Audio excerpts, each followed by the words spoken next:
All right, ladies and gentlemen, welcome back. My name is Dave. This is the Radical Independent.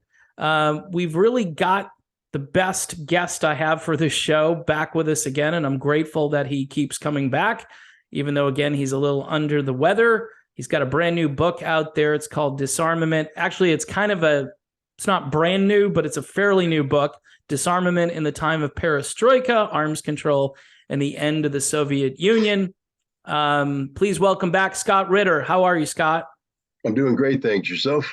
Happy New Year to you and yours. And yeah, I'm doing all right. So I want to jump right into this. So I think the last video we did might have been maybe the most watched video, and you get a lot of comments on these videos, and sometimes I'm reluctant to read too many of them. I just have other things to do. But there's this classic Scott Ritter meme out there, and I wanted you to address it directly.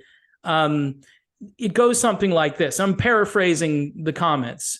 You know, Scott Ritter, he did so much for our country, and I applaud his military service and his service as a weapons inspector.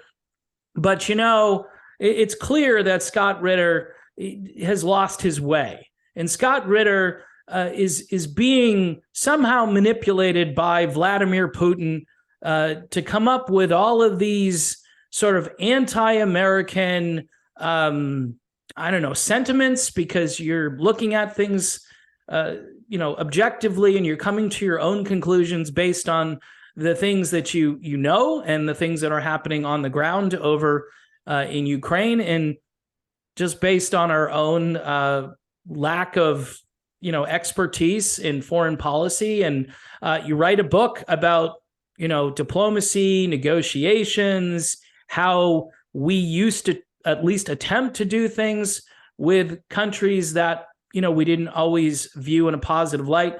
So I wanted you to respond directly to this Putin puppet allegation. When they use the word puppet, it really irritates me, because that would kind of indicate, and I know they just throw the language around these days and nobody really thinks about what they're saying.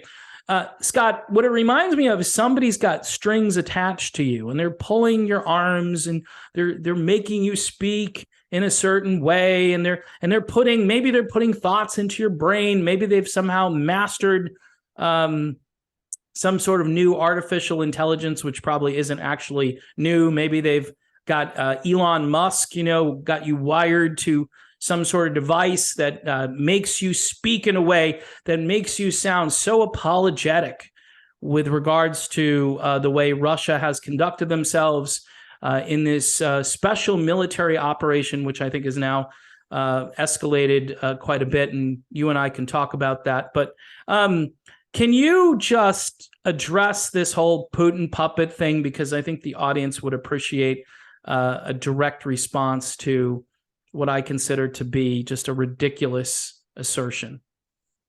Well, just wait, 1 second. No, guys, if you're going to control me, do it better. Oh, there it is. Wait, Starlink, Vladimir Putin, download, file 16.3. I'd like to address the issue of being called Vladimir Putin's puppet. Look, come on, man. First of all, you guys are going to do this, do it better. Here, let me give you my good friend Sergey over at Zrada 22. Sergey at least has some creativity. I'm not just Putin's puppets. I'm Solovyov's sex wife. Okay? And I've been, I can't use this word, but I've been doing something to Shoigu and Gerasimov for 10 months now. Come on, at least that's creative. And it's got some humor in it. We can go down. This is like, that old mean tweets where people would read mean tweets out on a show. I'm Putin's girlfriend. Oh. Man, at least make me his mistress. Solovyov, what else am I now? It just goes on. Oh, I can't even say this on your program.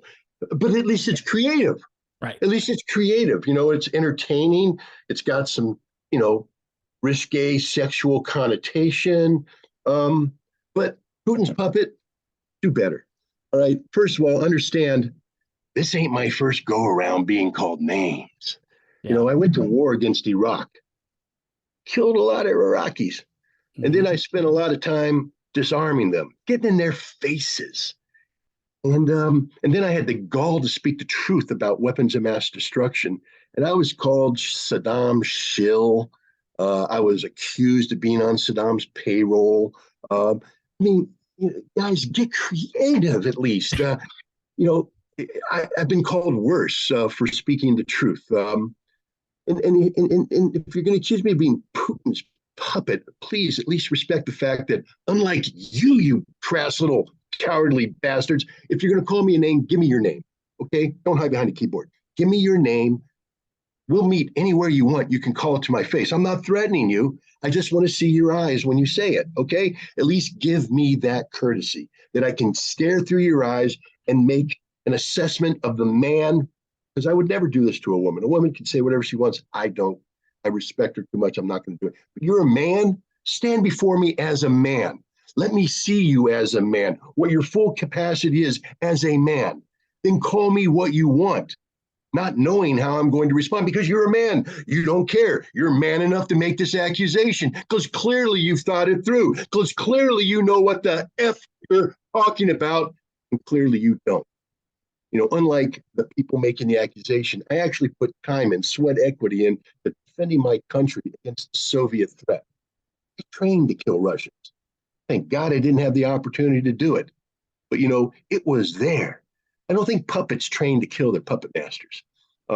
It's not the standard resume entry.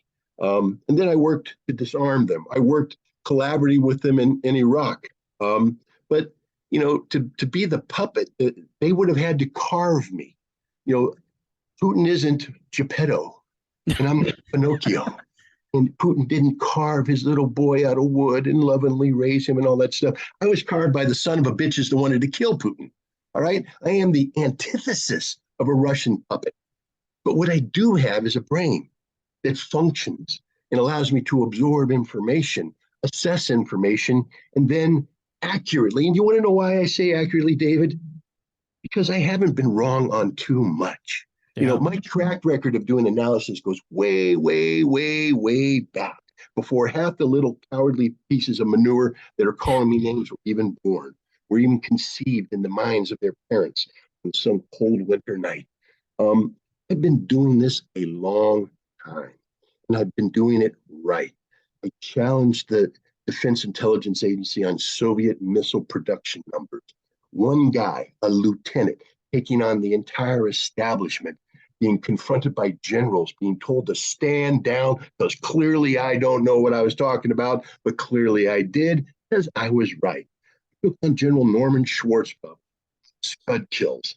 I was fired from my job. I was arrested. I was fired again, but I was proven right over and over again. Not just a little bit right, 100% right. And then the whole weapons of mass destruction thing in Iraq. I mean, I couldn't have been proven more right than that, and I couldn't have had more people against me. People that have bigger you-know-whats than the cowards behind the keyboard sending comments to your thing. All right? Yeah. I had Sandy Berger, the national security advisor, call me a known threat to the United States of America, an enemy of America for standing up and speaking truth. Nicholas Burns, the ambassador to NATO, chastised NATO for daring to bring me in to talk about Iraqi weapons because I was a known enemy of the United States. Hell, I was charged with treason by my country. And I was charged by Mary Jo White, Southern District of New York, and she never loses a case. Mary Jo White, back down. Why? Because she was wrong, I was right. Do you think I really give a flying you-know-what about the little curd balls that are sitting there saying that? And thanks for winding me up on a morning there, David. But, I try to have a sense of humor here. Guys, at least be creative, entertain me. I like Sergei at Z-Rod at 22 because he at least makes me chuckle when he insults me. I mean, it's funny. It makes my morning. Hey, Sergei, if you're listening to this, keep it up, man, but get a little bit more creative, okay? It's getting old. The old Solovyov slut, Putin's wife. Yeah, that thing doesn't work. I'm beginning to think you have a little fetish here that I'm not too comfortable with. Call me something else. But keep calling me names if you want to. And all your guys out there, keep calling me names if you want to. I don't care. I mean, the only thing that gets me is if you think you're being a man. I don't want to come off as too chauvinistic. Right. I believe in equal rights for women, but I'm somebody who believes in chivalry. I will open doors for women. I will treat women right. Men deserve to get the snot kicked out of them when they behave like anything other than a real man. A real man wouldn't do that. Okay, a real man would, before you call me Putin's puppet, might say, "Hey, David, next time you have Scott on, Yeah. ask him the following question and make it a well thought out question. A Right. question that says, why do you hold this thought? What is the thought process behind the analysis you provided on this given topic? Because, and here comes the important part, because I have experience in this, not me, but the person making the comment, and my experience leads me to believe the other. I mean, don't be one of these snipers, these long range snipers that doesn't know jack squat about anything, but decides they're going to take umbrage because an expert with a proven track record of performance decides to commit to a line of analysis. You can disagree with me. That's your prerogative. That's your right. But don't waste my time. Don't waste David's time. Don't waste anybody's time doing long distance sniping. Do your homework. And then once you've done your homework, and once you've come up with fact based reasons why you disagree, then send them to David. And David, if you receive something like that, please ask me the question and I'll answer it. Otherwise, what are we doing? What are we doing? This is stupid, but this is something that goes on. It's part and parcel. Now I'm going to say something. There's this organization out there called NAFO, the North American Fellas Organization, Fellas, and they're known for what they call shit posting. I apologize for using that language, That's but fine. it's an accurate representation of what they were saying. Okay. And all shit posting is if you get on Twitter and you say something like Russia, is going to win the war. They come in with, and their job is to flood you with nonsensical, stupid stuff. Like, for instance, you're Putin's puppet. Yeah. You're Shoigu's girlfriend. I mean, Right. all this kind of stuff. That's my way of telling your guy he's not original. Yeah. And so NAFO does this, and they do this with cute little Shiba Inu memes. This little dog, they dress it up as a little soldier, and they put a Ukrainian flag on it, and they do all this stuff. And they have people like Adam Kinzinger, who is proud to be a fella. He's a U.S. Well, he was. He ain't a congressman anymore. But he was a fella. But he's also a lieutenant colonel in the United States Air Force, which tells you something. Why would a lieutenant colonel command position be part of a shit posting organization? It tells you something about the quality of the guy. But that's what's going on here. This guy says, I lost my way. Now we're going to get serious. I lost my way. Well, how did I lose my way? I'm curious about that. Lost my way what? A, by exercising free speech. Do you have a problem with free speech? Apparently he does. B, by daring to put the brain matter between these two earlobes to work to come up with my own assessments. Now, again, you don't have to agree with me. Right. It's not un-American to disagree with Scott Ritter. It's actually the most American thing you can do, but it's also the most American thing I can do, put my opinion out there. Now, if you're an American, you would say, thank you, Scott, for exercising your freedom of speech and coming up with your own ideas, as opposed to, the most un-American thing I can think of, parroting CNN, parroting MSNBC, parroting mainstream media. You're not really thinking too much if all you do is repeat the tripe that comes from those organizations. You're an American when you say, I've listened to all this, done my own research, and I've come up with my own opinion. That's why I love the Norman Rockwell painting. He did a series of paintings called The Four Freedoms. And one of the four freedoms is freedom of speech. And have a man standing in a church or in a public hall, we don't know what, but he's standing there and he has a look and he's speaking. He has something in his hands, probably some flyer that has his position or a position he's challenging on, but he's speaking, but he's not ranting, he's speaking. He's looking at somebody and he's speaking, and everybody in the audience is looking up at him.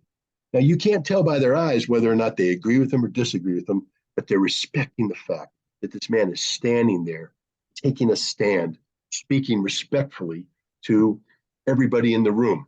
Freedom of speech, it's what defines who we are as a people.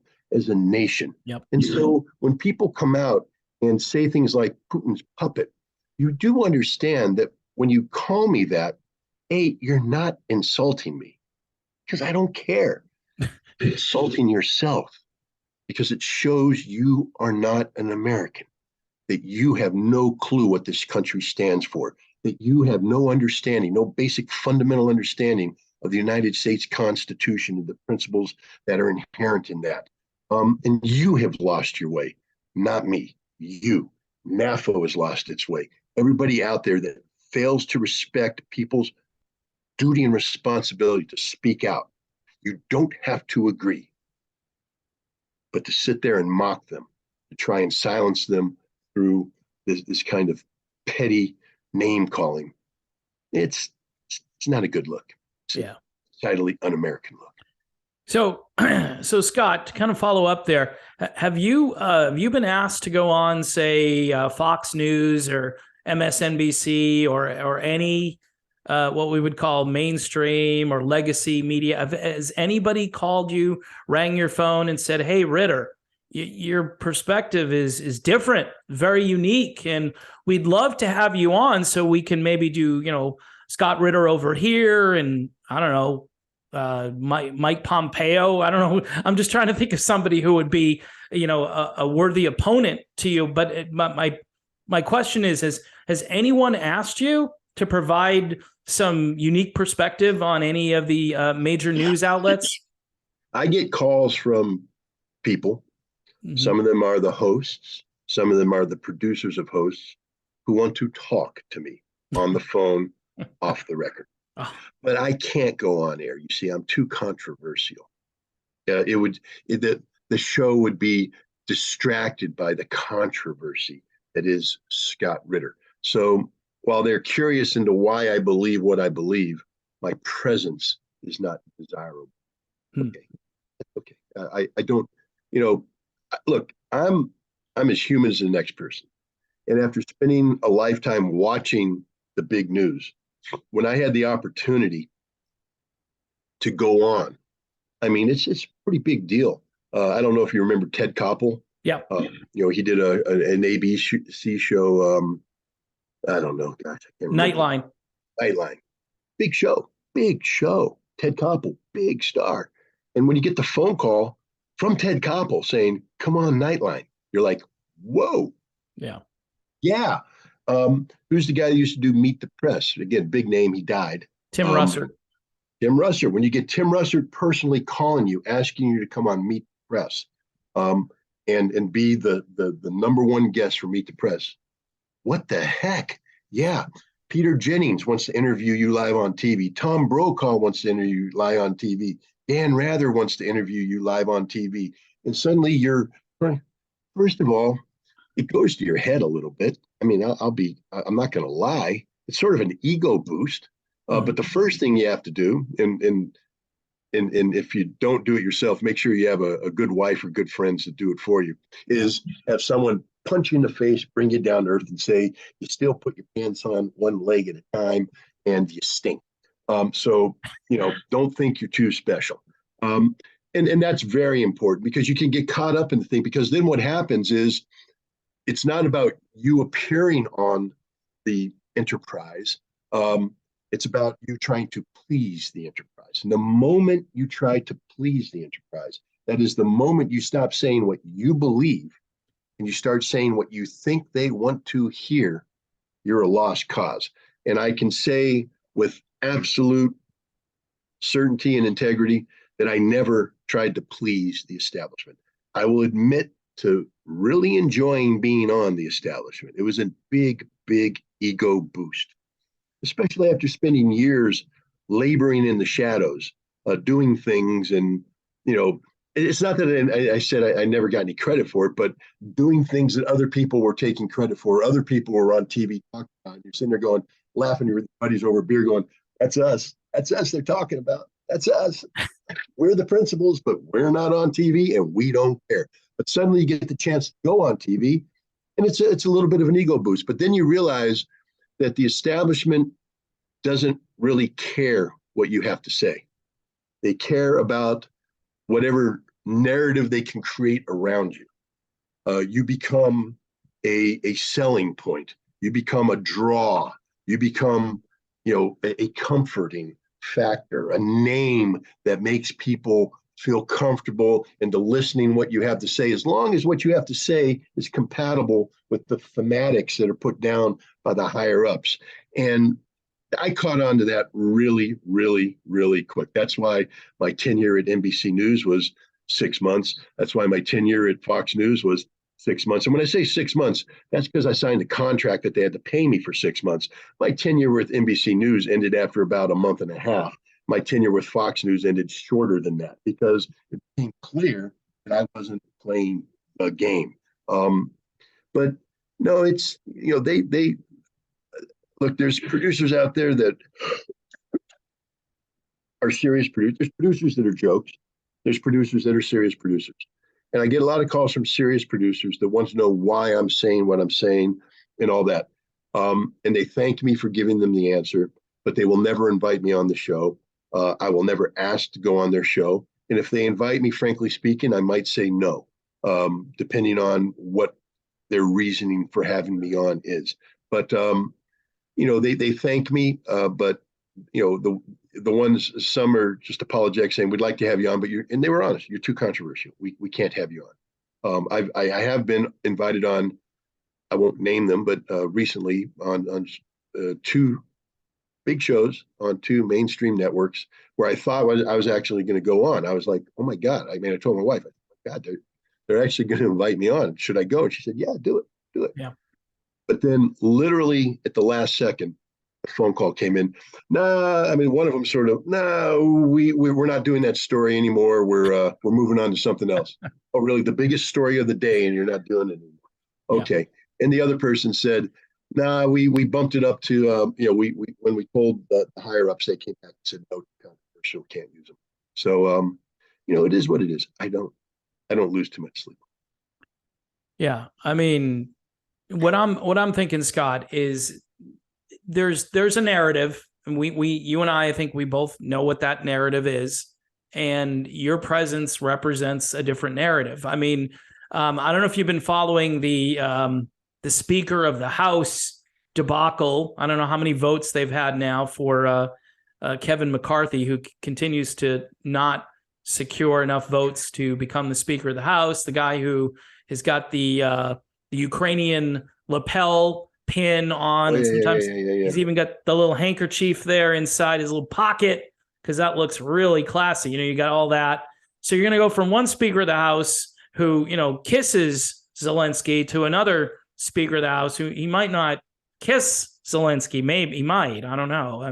We'll have to wait and see. But it's weird because it's a uniparty for the most part. That's the way I look at things. There are a few Congress people here and there. You had Matt Gaetz say some things I think that were, fairly impressive. And then you had some turncoats. You had like Marjorie Taylor Greene all of a sudden. I like this guy. And Thomas Massey kind of blew me away. He's voted for him every single time the votes come up.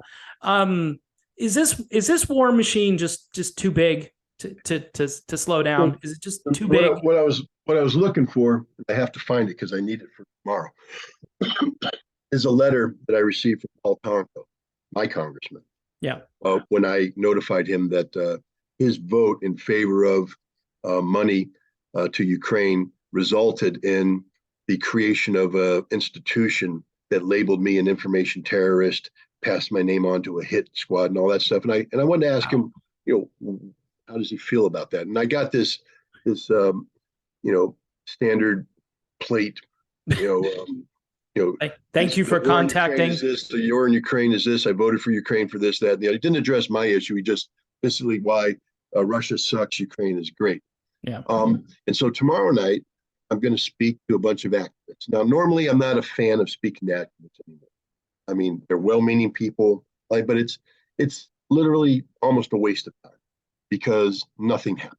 You speak, they clap, and the evening ends, and they end up on the street corner a week later holding signs that nobody reads, and nothing changes. They've been doing this for 30 years, and you got to applaud the tenacity, but you have to call out. Who's the group, Scott? Who is it that who are they? It's Bethlehem Neighbors for Peace and UNAC, an anti-war coalition. Good people. Yeah. Please, if you guys are listening to me, I'm not attacking you as individuals, but you yourselves have acknowledged in conversations, public and private, that you're not succeeding. So tomorrow I'm going to come up with an idea. And I have to be honest, the idea didn't originate with me. I received a phone call from a guy who challenged me and said, if you're going to go speak before these people, and I wrote a book called Waging Peace, The Art of War for the Anti-War Movement. I mean, and the epilogue of the book is called On Winning. See, I start the book on losing. It's chapter 1, on losing. And basically I say losing sucks. Right. That if you're doing something and you lose, you suck. You really do. Yeah. I mean, I know we want to be nice. Everybody gets a participation trophy and we applaud all that stuff. But no, losing sucks. If you don't want to lose, you don't play the game. But if you go on, if I'm going to play basketball, I'm going on to win. Yeah. If I'm playing football, I'm going to win. I'm going to try everything to win. If I'm going to enter into a political race, I want to win. I don't enter into a political race to lose. Losing sucks. Yeah. And what I basically said is that the peace movement is conditioned to lose. The anti-war movement has trained itself to lose. They don't win. They don't know how to win. And the conclusion on winning basically says to win, you got to actually try to win. And you got to be focused on winning. And you don't win when you say, I'm against war, I'm against war, I'm against war. But I would never, ever work with big oil to stop a war because big oil's bad. Then you're not against war. You're against big oil, which is okay. But don't tell me you're against war. You're going to sit here and tell me that I'm against war, then you should be willing to work with anybody that would stop the war. Anybody.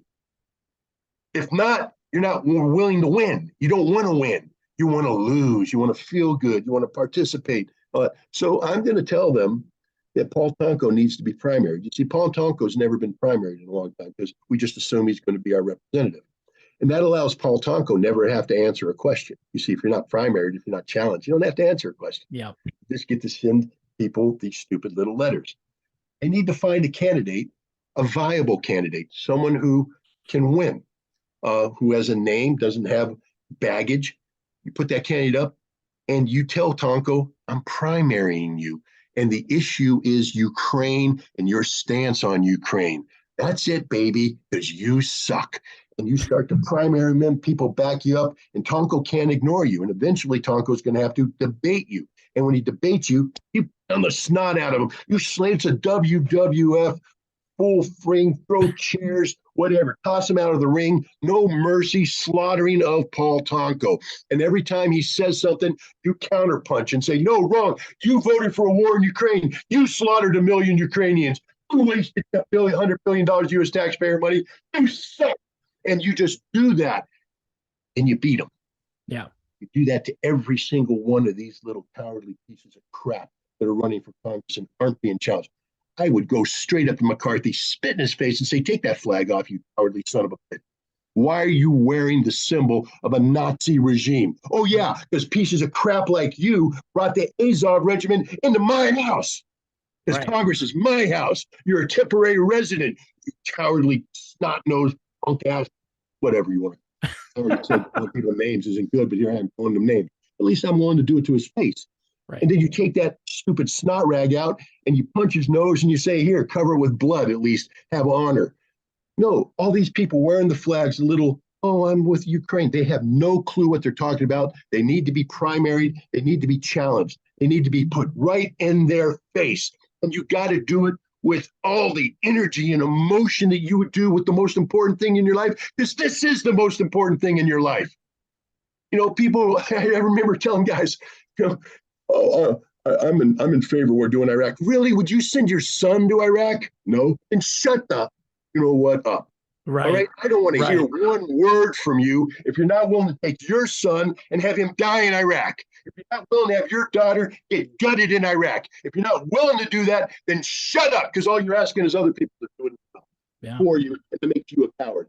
So on Ukraine, are you willing all you guys, NAFO boys, do you really want to go and die? To take your son and put him on the front line. Put your son on the front line. Go to Bakhmut yourself. We're going to let the Lindsey Graham. We're going to let the Ukrainians die to the last Ukraine. You cowardly fat pig. Go to Bakhmut, Lindsey.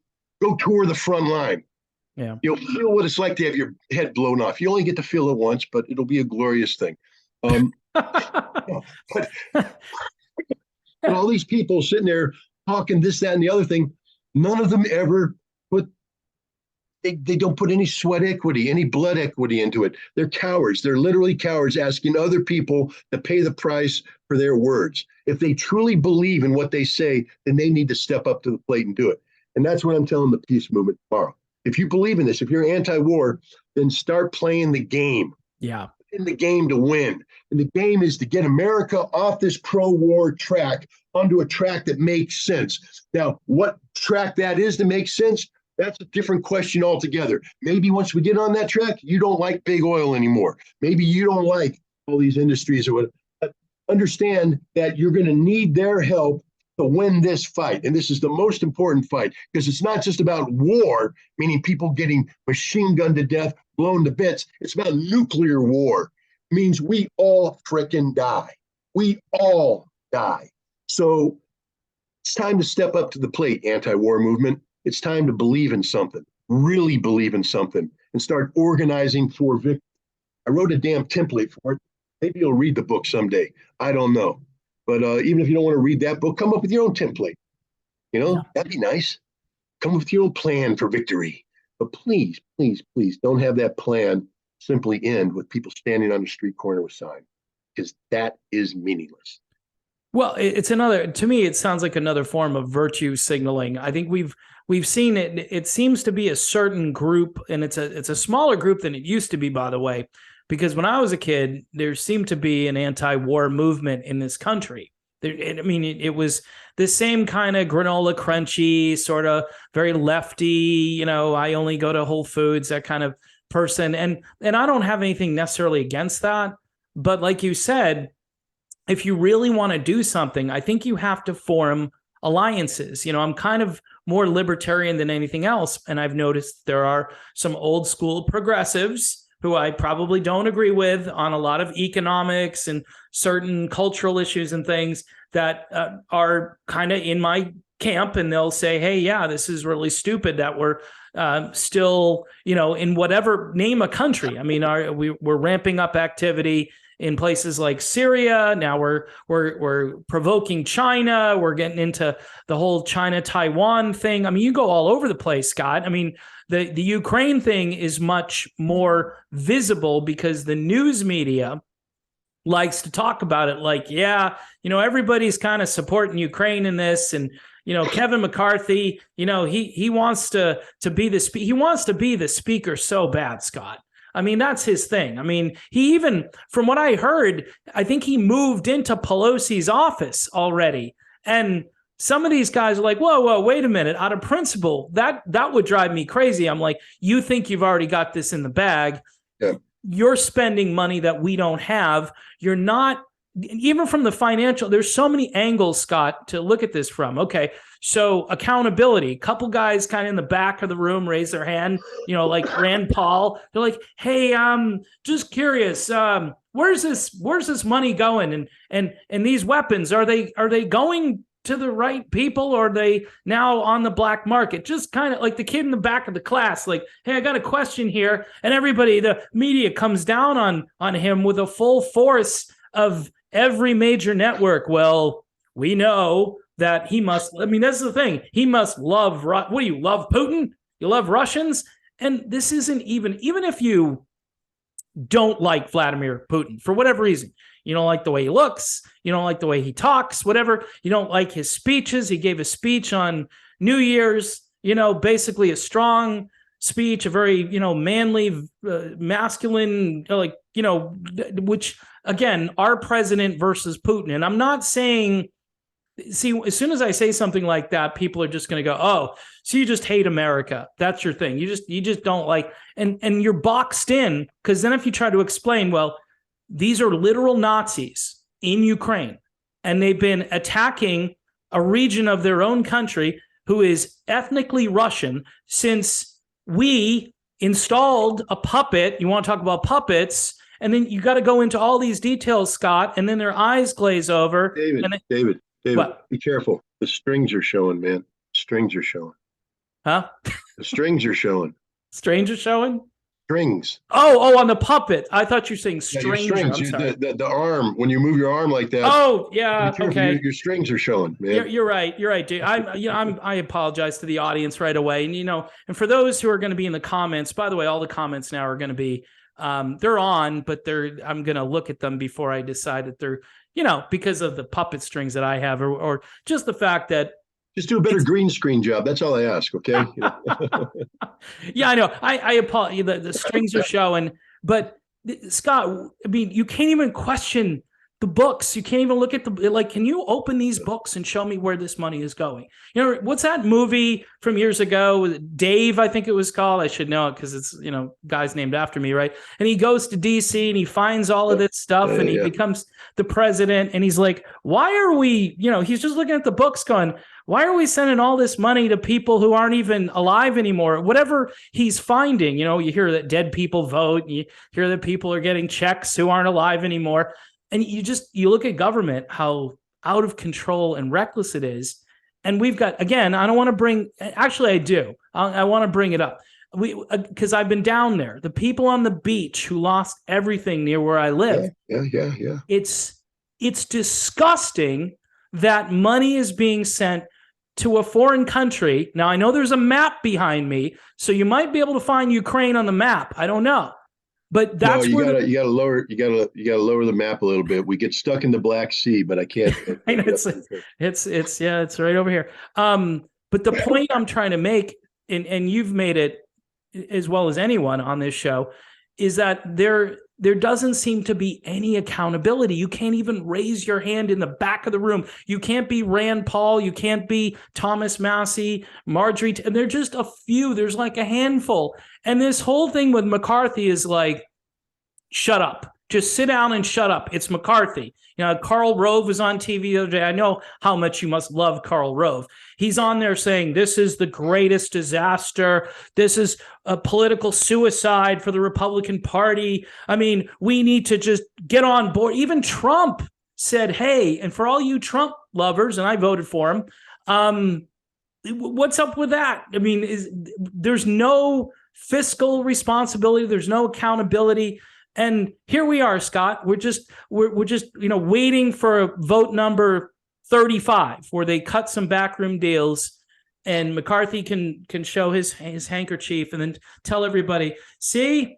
I mean, everybody's on board. Everybody loves this war in Ukraine, this endless war, and he'll get a call from Northrop Grumman or Raytheon saying, "Way to go, Kevin! Nice work, buddy." Yeah. Anyway, that's my rant. Look, I mean, I'm a registered Republican. Yeah. I kept my registration just because it pisses off the current generation of Republicans. I'm a real Republican. I'm a Republican from back when the Republican Party actually stood for something. You don't have to agree with what it stood for, but it stood for something. I'm a Reagan Republican. Yep. And I know a lot of people went, well, that makes you evil. Maybe, but at least you know why I'm evil, because I stand for something, stand for principle. Unlike the current Republican Party, which stands for apparently putting Ukrainian flag lapels on your coat. I'm glad this is happening to McCarthy, and I'm glad this is happening to the Republican Party, because they need to fail, and they need to fail big, just like the Democratic Party needs to fail and fail big. Both parties need to collapse into nothingness and be rebuilt from within by a new generation of people who understand what they're fighting for. And if you have a Ukrainian flag, you don't understand anything. All the people out there, you said, you quoted Putin, or you love Russia, you love Putin. I have to ask people, let's just say that you supported the war in Ukraine. Does that automatically mean you love Zelensky? Do you have to love Zelensky to support Ukraine? Yeah. Or could you theoretically say, on principle, I support the notion of a nation's right to defend itself from outside aggression, but I think Zelensky's a piece of crap. But I'm going to support this war, but I think he's dog poop, and I think The Banderas are horrible. I understand, but I think that they are a minority. And I mean, I'm not agreeing with that statement. I'm just saying it's possible actually to support a cause without supporting the mouthpiece of the cause. Yep. And and so it's possible to have the opposite and say, I believe that Russia was pushed into a corner. I believe that William Burns had it right in April 2008 when he wrote a memorandum called Net Means Net, begging people not to invite Ukraine in, because if you invited Ukraine into NATO, you would, as William Burns said, ultimately trigger a military intervention by Russia into Ukraine that will cost Ukraine Crimea and the Donbass. I mean, if we knew that in 2008, that means that we did everything that followed with the knowledge that Russia would invade. So we were deliberately provoking a Russian invasion. And then, it also means that you have to understand that the Minsk Accords, which Russia took seriously, but apparently neither Ukraine, Germany, or France did. They all viewed it as a sham. Sham to do what? Buy time for what? For Ukraine to build up a military capable of confronting Russia in the Donbass and Crimea. That was born in 2008. That decision to have a sham, ceasefire and peace accord was founded on the principles established in 2008 when Ukraine was invited, knowing it would trigger a Russian action. That NATO and the United States and everybody else was always looking for a war in Ukraine with Russia, was always looking for. This wasn't, a precipitous, unprovoked act of aggression by Russia. This was Russia having no choice but to act to defend itself because NATO and the collective West was using Ukraine as a vehicle to defeat Russia militarily, a plan dating back to at least 2008. So when you say that, maybe the Russian cause is worthy of support. Now, that doesn't necessarily mean that you automatically have to support everything that Vladimir Putin says or does. It just means that you recognize that the Russian cause is good. But here's the challenge I have for people, because I always take umbrage with the people. Well, you're supporting Putin. Well, maybe I'm supporting him because he's the smartest man out there. Maybe I'm supporting him because every time he speaks, he makes sense. Maybe I'm supporting him because he's on the right side of history. Maybe I'm supporting him because he's worthy of support. Let's do a blind test. Let's take Zelensky's greatest speech ever. The one he delivered to Congress, Nancy Pelosi's team. Entire history of the United States. I mean, there's never a better speech delivered in Congress. I mean, nothing. Only Zelensky's speech. Well, let's take Zelensky's speech. Problem is, well, nobody will know the words. Well, let's just remove the name. We'll just say this is one of the greatest speeches ever delivered. And then we can give Joe Biden's greatest speech, but we'll remove the name. This is one of the greatest speeches ever delivered. Oh, we'll take anybody in America. Then I'll take Vladimir Putin. I don't know, I'll take his Munich address, 2007. That's a good one. Or the April address to the Federal Assembly in April of 2005. I'll take any address he's given recently. We'll just take the name off. We'll mix them up. And we'll do a blind test, put it out there and tell people, rate them from the top to bottom, which speech is the best, which one articulates best, what is the best argument. Vladimir Putin's going to win every single time because Zelensky's nonsensical, Biden just rambles, but Putin is on point, strong, making sense. That's why I support Putin, not because I'm his puppet, because he's the only one out there worthy of support at this time. Joe Biden isn't, McCarthy isn't, Pelosi wasn't, Zelensky damn sure isn't. Does it make me his puppet? No, it makes me the smartest person out here because I'm supporting the smartest person out there. I'm not ashamed of it. You want to challenge me on this? Then challenge me on it. Don't call me Putin's puppet. Tell me Vladimir Putin's an idiot because of X, Y, and Z. And then I'll respond and say, no, he's brilliant because of, A, B, and C. And we can have a debate about it. Wouldn't that be nice to have a debate, discussion, dialogue based on informed, notions that are derived from an understanding of primary materials like the basic speeches delivered by these people? But no, I'm Putin's puppet for this. Well, okay, call me a puppet. I'll take that because it's not an insult. Because if your definition of Putin's puppet is the guy who actually reads the damn speeches given by the man, puts them in the context of the time, and applies them to the overall geopolitical situation in the world, then make me a puppet. I'll be a puppet. If you want to call me that, hell, call me Solovyev's, what do you call me? Solovyev's girlfriend? Girlfriend, yeah. I don't know, but I'll be that. You can call me anything you want. I'll take it. Well, pile on the labels. Because if what you're saying, if you're labeling me for what I'm actually doing, then that's a good label. That's a label I'll take. Because, you're trying to criticize me, but you're really not. You're showing that you have no clue what I'm doing, what I'm about, what actually is behind the decisions that I make. I don't support Vladimir Putin because he's the president of Russia. I'm not a Russian. Mm-hmm. I don't care who's president of Russia. Well, in a way, I do, because we need a good leader in Russia, just like we need a good leader in India, a good leader in China, a good leader in the United States. The world needs good leaders, and Russia's blessed with one of the greatest leaders of our time. But this isn't blind support. Yeah. You know, I didn't support Yeltsin. you know, Yeah. if I was a tool of Russia, I would have supported Yeltsin. I'd support anybody in the presidency. Oh, I support Vladimir Putin because Vladimir Putin is one of the smartest men in the world today. He's a man who actually considers the issues. He's articulate about the issues.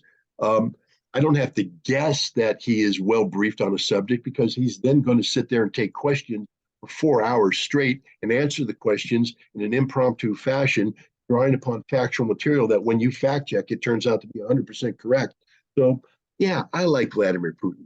I support Vladimir Putin. And if that makes me Vladimir Putin's puppet, so be it. I'll take that title because I know what's behind it. I know what I've done to earn that title. But if you think being Vladimir's puppet, Putin's puppet, means I actually have strings on me, think again. If you think that he controls me because they pay me, I'll put my. I mean, these people are so stupid. I want to tell people how stupid you are. You do understand that I'm an American citizen. I live in the United States of America, and I file my taxes. And on the taxes, it lists all my sources of income. And any source of income that comes in from a wire transfer, goes through the Department of Treasury. And they have this thing called OFAC, the Office of Foreign Asset Control. And they go through everything with a fine-tooth comb to make sure there's no possibility that there's any untoward activity taking place. And then that money enters into my account, and I pay taxes on it. So all you people out there saying what you're saying, understand this. Every penny I make is lawfully earned. There's no untoward activity taking place. And I will also tell you that if you think that RT, the money paid to me by RT, is a game changer, changing my life. No, it isn't. Am I happy with the money I bring in from RT? Absolutely. Just like I'm happy with the money I bring in from Consortium News. I provide work. I write articles. Those articles are published, and they pay me for those articles. I'm happy for anybody paying me for my labor, my honest labor. But the notion that an RT editor is calling up the phone again, there's the, hello, wait, the puppet. Oh, you want me to write an article? You want it to say this, that, and the other thing, and make sure not to say this, that, and the other thing? Yes, I'll do that. That's not how it works. How it works is I come up with the idea. I call them. I say, this is the article I'm going to write. And they say, write that article. I send the article, and they publish the article. Yeah. That's how it works. Right. Unlike, for instance, where I used to get money from the American Conservative. I'm going to name them. People say don't burn bridges. Well, they're never going to hire me again, so I don't care. But the American Conservative, I wrote for them for many, many years. Right before they released me, I got the phone call from their editor, the editor, saying, "Scott, your article was the #1 article of the year. #1 article. Congratulations, you did some great job. You're wonderful. You're this, that. Oh, you're suddenly politically inconvenient because you write for RT. So we're releasing you." But the American Conservative, they actually tried to shape what I was saying. I would write something and say, well, no, our funders aren't happy with this. You need to do this, that, and the other thing. Wow, if Russia tried to do that with me, you'd say, oh, you're a Putin's puppet, and you'd be right. But when the American Conservative or any other of these other mainstream American outlets, you don't think that mainstream American outlets don't control what goes into there. You think that, I mean, another one I wrote for Truth Dig.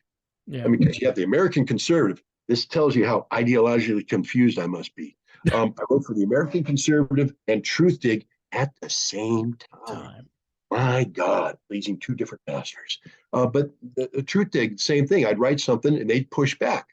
And I'd push back on, trust me, I never gave in. I'd always push back. And I just remind them who the F they're talking to. Yeah. Okay. You know, it would be one thing if I was writing on the mating habits of humpback whales off Baja, California. And you said, Scott, you got this fact wrong. I'd be like, well, yeah, well, because I'm not really an expert on the mating habits of humpback whales off the coast of Baja, California. I just thought it'd be cool to write about. But to write, you know, they're pushing back on issues such as, you know, on-site inspection, verification, things like that. And I'm sitting there going, guys, I wrote the damn book on it. I literally wrote the book on it. And now you, an editor, and I've read your resume, you don't know jack squat about anything. You're coming back and you're pushing back. That ain't going to work. That's not how this works. We're going to write it the way I wrote it, or we're not going to write it and we're not going to publish it. And 9 times out of 10, they publish it. Sometimes they wouldn't publish it, which is their prerogative. But my point is, there's far more control taking place in the American media world with editors who are responsible to funders. I always love when people, you know, you're a whore for Russia because you take RT money. Wow. Okay. What's that make me if I take CNN money? A whore for CNN? Right. I mean, you know, the bottom line is, you know, when you get paid by people, you're providing a service to them and they're compensating you for that. And it's the terms of that relationship is what matters. Okay, I just told you that the terms of my relationship with RT are such that I write whatever the F I want to write. And they publish it or they don't publish it. If they publish it, they pay me. If they don't publish it, I don't get paid. But I never write what they want me to write. I never receive the phone call from my masters and I'm told to say something that makes Vladimir Putin look good on this day. 9 times out of 10, when they hit me with things, like when they come up, I write back and say, I'm not an expert on that. I'm uncomfortable talking about this. And that's it. Yeah. You know, I only write about things that I'm comfortable writing about, and I only write them on my terms. But in the United States, it's impossible. I won't mention the magazine that I've written for before because I like them and I hope to write for them again. But just the basic pitch. I mean, pitching a story, pitching an idea to them, and going through the whole editorial process of this, that, and the other thing, to make sure that the 4 corners of the article are well defined before you even get to write it. If that's not control, I don't know what control is. Yeah. So the idea that they're in America with freedom of speech, that we have all these great writers out there that are just freely writing what they want. We have these wonderful open-minded publishers who say, oh, thank you for expressing your view so eloquently. We'll be proud to publish it. It doesn't work that way anymore because those editors have to report to a board that is responsible to funders, people who underwrite them, and the people who pay the money have an agenda. They're paying money into this magazine because they want the magazine to promote a particular ideological line, an ideological narrative. And if your article doesn't fit that ideological narrative, they don't want to pay you for that article. Right. So again, back to what you started on. Putin's puppet, do better, guys. Do better. It just doesn't work. Do better. You know, and what you're saying too rings true with RT, because I remember I became a big fan of RT America when they were still around before they basically got shut down. And I remember watching Rick Sanchez, who had been on other channels, and then he wound up doing a news show over there. And he had this great tagline. He's like, it's time to do the news again. And then one night he went off because, you know, I'm sure he was getting all kinds of hate mail, like, you know, they're telling you what to say. And he went out there and said, you know, and I don't know why I would not believe what he was saying, but he's like, no, they don't tell me what to say. I can say, and pretty much every host on there was allowed to go on and basically say, nope, you know, and you had left wingers on there who, you know, I didn't watch, but every so often I might tune in for a few minutes. And you had people more to the center, more to the right. And it was kind of an interesting, network when it existed, because you had all these different perspectives, which I think is lacking. You've either got, a lefty channel or a channel, a neo, but they're all kind of walking in lockstep now with a lot of different issues. But it's tribalism. It's like your tribe is over here, so you hang out with those people, and this other tribe is over there, and you need to kind of align with those people, and you can't listen to any other perspective. And I'm thinking, we need more speech now than ever before. We don't need less speech. We need more. And, like Matt Taibbi, he's dumping all the Twitter files out. And I hear people on the right saying, oh, he's just a left-wing journalist. I mean, you can't trust Matt Taibbi. And I'm thinking this was kind of brilliant, because Taibbi is kind of a truth teller. It's like Glenn Greenwald. You might not agree with everything Glenn believes in, but he's out there telling the truth from his ideological vantage point. And I think it gives it more credibility rather than less credibility, because now you're uniting, like I said, the populist right and the progressive old left and independents and libertarians and all these people who are just tired of the BS. We're just tired. Just give us some truth. Give us something that's reality based, when it comes to journalistic integrity. I always loved in Russia. There's these organizations, Medusa, and another, Moscow. I don't know what they call themselves, but they used to be Russian based, but they left Russia. Why? Why did they leave Russia? Because there's no freedom of speech. There's oppression. Really? I thought you left Russia because you were taking money from the CIA and MI6. That's why you left Russia, is that you were being paid by foreign entities to write news stories that deliberately sought to undermine the Russian government. Wow. And why can I say that and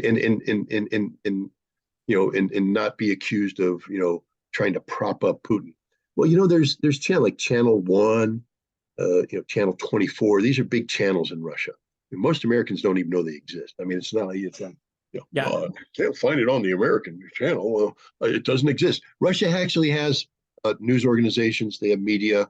They report on things, and they have these talk shows. And most Americans are unaware that these things exist. And to be honest, most talk shows are like the American talk shows, meaning you get a bunch of people around who yell at each other. Right. If you like that sort of kind of an entertainment, wow, you'll be entertained. If you speak Russian, I'd advise you to watch these shows. They're very entertaining. But, for a place that has this controlled media, listen to what they're saying. Yeah. Vladimir Putin betrayed his country. The Russian leadership needs to be fired. This is outrageous. When they're talking about the war, this war in Ukraine has produced a lot of pushback from a lot of areas, and they're expressing it on state-controlled TV. Now you're saying, oh, wait a minute. If it's state controlled, why are they doing that? Because Russia ain't a dictatorship. Right. All right. You can't, if you're, there was that girl, a female journalist who, paraded behind somebody with a sign a little while back, I'm against the war or something like that. And they fired her. There was like, see, suppression of freedom of speech. Really? Imagine if you worked for CNN. And Don Lemon's up there. Hi, my name's Don Lemon, and I'm telling the news. And one of the producers decided they were going to parade behind Don Lemon with a sign. Do you think CNN would A, promote them? No. B, give them a raise, or C, fire them? Fire. Okay, so she got fired because she's stupid, because she did something that was stupid that disrupted a broadcast, just like you would be here. But everybody's like, oh, she's going. They fired her and they gave her a fine of like $60, and then she got to go home. She's not rotting in the gulag. She's not being tortured. She's not being burned at the stake. She did something really stupid, something that was, frankly speaking, illegal. And so she got fined for it. But people just need to learn more about Russia before. Am I sitting here saying that Russia is the tip of the of the pyramid, the best of the best? Everything in Russia is perfect? Hell no. Not too many Russians would say that. Most Russians would laugh at the notion of perfection in Russia because stuff doesn't work. It's not perfect, but it's Russia. It's Yeah. their problem. Just like America, we're not the tip of the pyramid either. Nope. Stuff doesn't work. If you go down to Florida, it would be proof positive we're not the tip of the pyramid. I can go out right now and find homeless within 5 minutes of my house. Homeless on a day like today where it's cold, sleet, rain. I step outside and it immediately just penetrates anything I'm wearing. It's that kind of miserable weather. And we have homeless out there and people drive by them. I mean, my damn wallet's empty this morning. I'm not bragging or anything because I hate giving away money because I have no confidence that they're going to do anything good with it. I'm probably feeding a heroin addiction or an alcoholic, but I can't help when I see somebody on the side of the road with a sign that says, I'm a U.S. veteran. I need help. I'm homeless. You know, what the fuck? Oh, sorry. What the heck? I empty my wallet for those people because there before the grace of God go I, you know? Right. But why is it up to me to empty my wallet? Why isn't the state coming down and saying, hey, come here, here's shelter, here's home, here's a vocation training program. You have an addiction. We're going to get you off the addiction. We're going to take care of you. Aren't we supposed to be a nation of individuals who believe in, you know, not just individuality, but humanity? But we don't. So please, all you people that sit there and say, Scott, you're putting up Russia, you're promoting them. No, Russia's broke, just like we're all broke. But Russia's less broke because you're not going to find that kind of homeless problem in Russia. You're not going to find that kind of homeless problem in Russia. They actually have, I could be corrected, all the Russian viewers out there, correct me if I'm wrong, but I think there's a constitutional right to shelter. Yeah. I think it's a right to have shelter. It's not something that you sort of get. The state, the nation is to provide you with shelter. Mm-hmm. You're not supposed to be outdoors getting rained on and cold and all that stuff. So, you know, I'm not promoting communism. I'm not promoting socialism. I am promoting basic human decency. Yeah. And we don't have that here. Nope.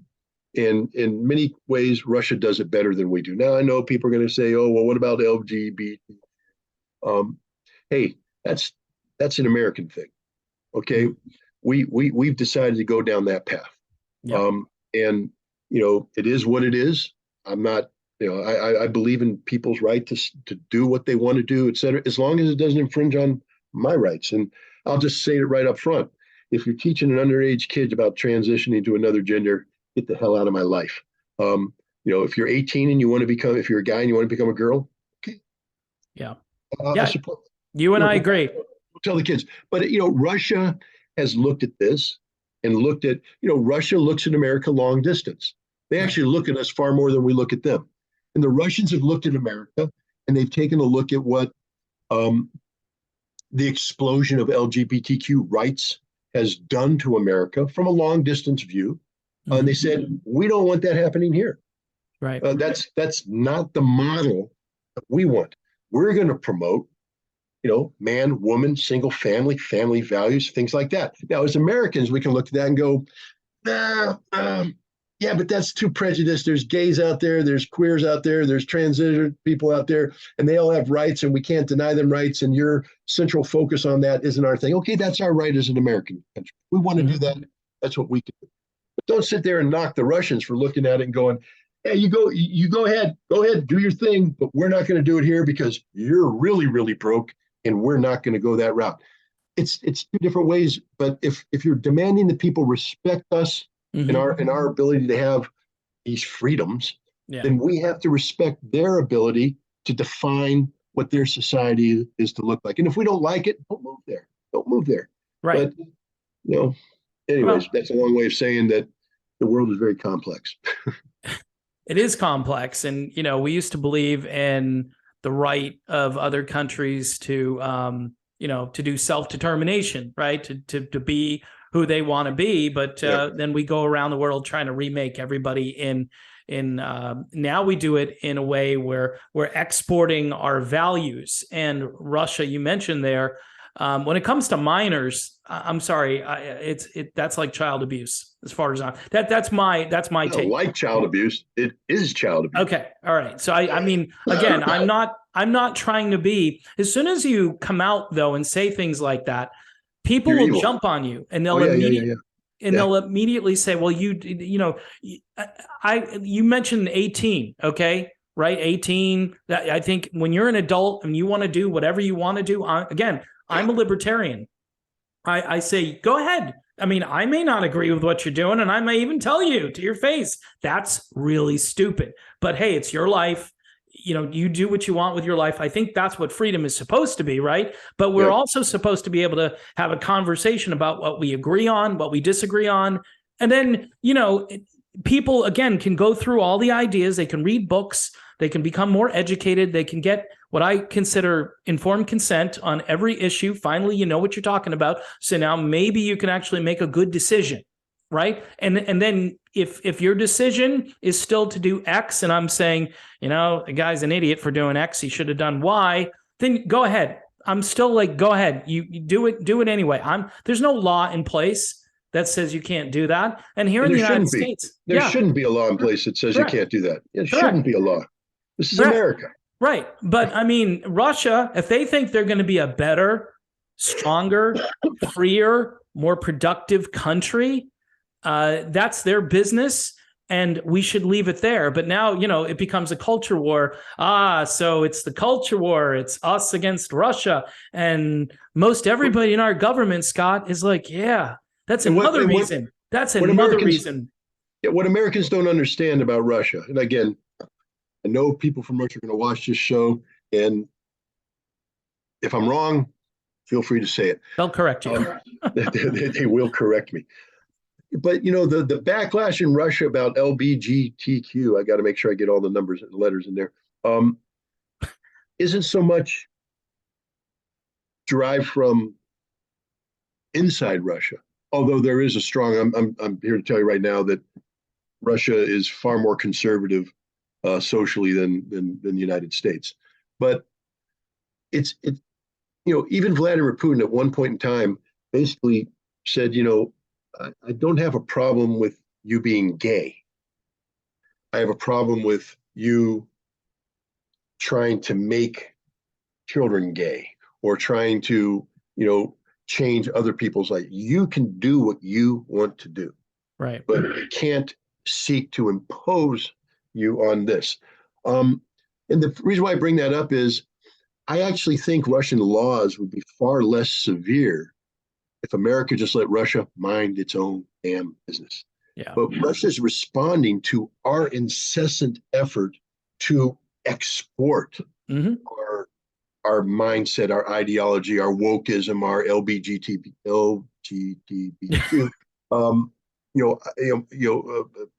thoughts to them, to say, if you don't mirror image what we have embraced, then you are evil, you are wrong.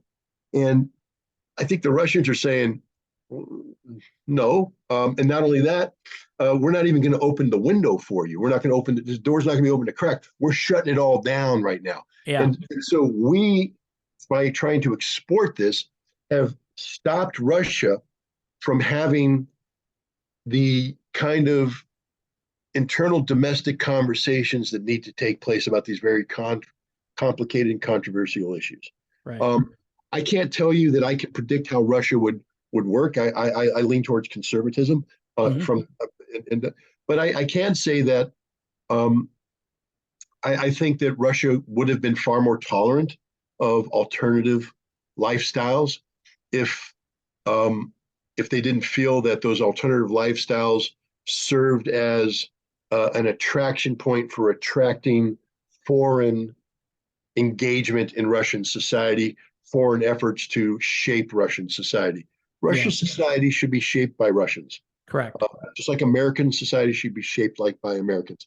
And yet we continuously try to export this stuff, and it's being rejected for cause. But I just think I just believe that if you believe in homosexual rights, gay rights, I don't know, I'm going to get in trouble because I'm right. It's fine. But if you believe in gay rights or homosexual rights, then the best way to support homosexual rights and gay rights in Russia is to let Russia make that determination on their own. Let Russia, because the Russians that I know, they're not cruel people. They're not inhuman people. They're not stupid people. Right. They're fully aware of complexities of society. fully cognizant of the fact that there are gays out there. But if we got to let them decide what they want to do and how they want to do it without any outside interference. And I bet you the end result wouldn't be horrible. But if we try to impose ourselves on them, then they will gather around, tighten the belts. Now the hate ideology comes out. And now this is how you get gays being beat up in bars. This is how you get, transgenders being beat up and stuff, because we have forced Russia to close off the discussion, create a black and white environment. And there's, when you do that, there will be reactions, just like there would be here. It wasn't long ago that, steel workers would go down to gay bars and beat up gays for fun. Yeah. Fun. Why? Well, because probably half of the steel workers are gay and they just wanted to prove to other people that they're more manly than everybody else because they didn't want to expose the fact that secretly they're gay. Who knows? But the point is that happens in America right now. Yeah. With all of our open-mindedness and all that stuff, we still have hate crimes and things like that taking place. And yet we continuously point an accusatory finger at Russia. And this is one of the big issues that's like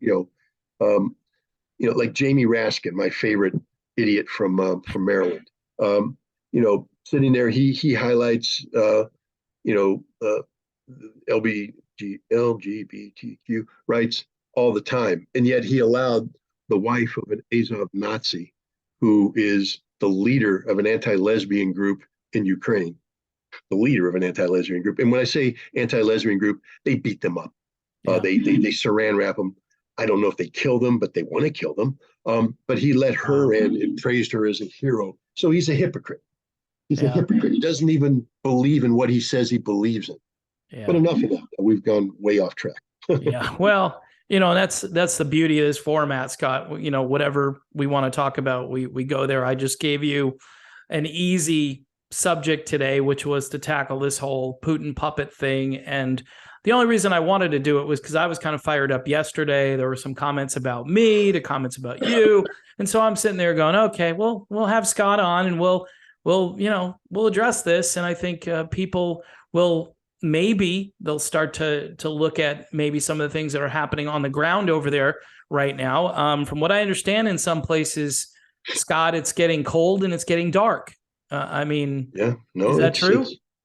Well, I'm not there, so I you don't know reports, firsthand, but the reports when I look coming at the in. weather, it looks like the cold front's coming down, temperatures are going to drop, and when I look at the functionality of the Ukrainian electrical grid, it seems not to function for cause because it's been blown up by the Russians. So life sucks if you're a Ukrainian. Yeah. It really does, and I would say. This is a tough one. When do you stop being innocent? Yeah. At what point do you stop being innocent? Because at some point in time, Ukrainians have to take responsibility for what's happening. And I don't mean Zelensky, I mean the average Ukrainian has to take responsibility for what's happening. And the fact that they continue to blame, and I know people are going to say, well, the SBU is going to put them in a basement and beat them up. Gosh, the British were threatening to do that to Americans back in the day. But we did the right thing. We rose up and kicked them the hell out of our country. And at some point in time, Ukrainians have to say, and this is kind of because I've been, people have asked me the question before, if I were Ukrainian, what would I be doing? And I said, if I were Ukrainian, I'd probably be dying leading a frontal assault on Russian positions in Bakhmut. Right. Because if I'm a Ukrainian, I'm a Ukrainian patriot, and I will defend my country. And they're like, well, no, then you're pro-Nazi. No, I'm not. I'm a Ukrainian on my land. Yeah. Attacking and defending. But at some point in time, if I survive that, and after a while, there is a responsibility to sit back and say, why am I fighting? Why am I leading people into combat? What is the cause? Is the cause worthy of the sacrifice that we're being asked to make? And then question the leadership. Why are we doing this? What is the reason? Are we really NATO puppets? Are we doing this for Ukraine? Are we doing this for NATO? Are we doing this for a Ukrainian constitution that believes in fundamental rights? Are we doing this in support of a banderist ideology of white supremacist ultranationalism? And if all the answers come back to things that aren't for Ukraine, then maybe it's time I stand up for Ukraine. And I find like-minded people who say, we're done. It's done. And I take over my sector and I call up the Russians and say, hey, we need a timeout right now because we're tired of fighting you. We're actually going to go fight the son of a bitches in Kiev right now because they're the real enemy. We appreciate if you just stayed put for a while. We'll come back and we'll talk to you. And you get enough guys to do that and you start moving in that direction. If I were Ukrainian, I'd probably join those guys. Yeah. But right now, there isn't such a movement. It's very difficult to ask an individual to make that movement, especially an individual who grew up, believing in Ukraine, the concept of Ukraine, probably prone to propaganda, etc. But again, at some point in time, reality, how many times do you have to hit the brick wall before you go, damn, that's a brick wall, that hurts. Yeah. And I think we're at the point right now where Ukrainians have to take a look at what's happening and say, this is our fault. This is our fault. This is my fault for believing that nonsense. This is happening because I allowed it to happen. And maybe it's time we stop allowing it to happen and take on. So I have trouble feeling sorry for the Ukrainian people right now because I don't know how many times they have to be shown that their government is corrupt, that their government doesn't care about them. I don't know how many U.S. senators have to stand up and say, we're willing to fight to the last Ukrainian before the Ukrainians go, whoa, that's sort of not the way this works. Yeah. We don't fight for you. We're supposed to fight for ourselves. So what do we believe in? So, it's going dark and it's getting cold. And I say, good. The darker and the colder it gets, the better. Because I don't feel sorry for the Ukrainian people anymore. Yeah. Wow. Well, on that uplifting note, we'll end the broadcast here. I want to thank you for being on here. Now, you said you're going to be doing it. I wanted to highlight this again. You've got a speaking engagement. Is that open to the public? Can anybody attend that? It is. It's at 6:45 at the Bethlehem Town Library in Bethlehem, New York, Delmar, New York. Free. You can arrive. Yeah. Selling copies of my book.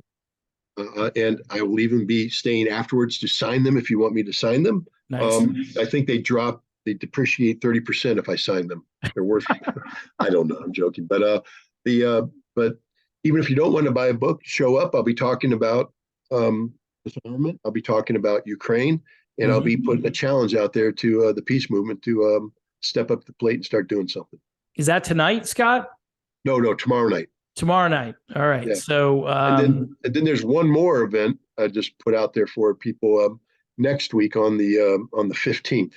All right. Sunday at the Russian Samovar restaurant in New York City. You can go to their website, russiansamovar.com, and you'll see under events the speaking event. You buy a ticket, and the ticket gives you a dinner. And it's at the Russian Samovar, which is a world famous restaurant, great food. And it gets you a copy of the book. And we'll have dinner, and I'll get up and I'll talk, I'll take questions. And then afterwards, again, if you want to have your book immediately lose value, I'll sign it for you and all that. But so those are my next two speaking events, one here in Delmar and then the other one in New York City. Excellent. All right, Scott, thanks so much again for being here. I'm sure we'll talk again, and best of luck with those engagements. I hope maybe we get the anti-war movement fired up again. I'll do my best. I may get booed out of the venue, but we'll see. All right.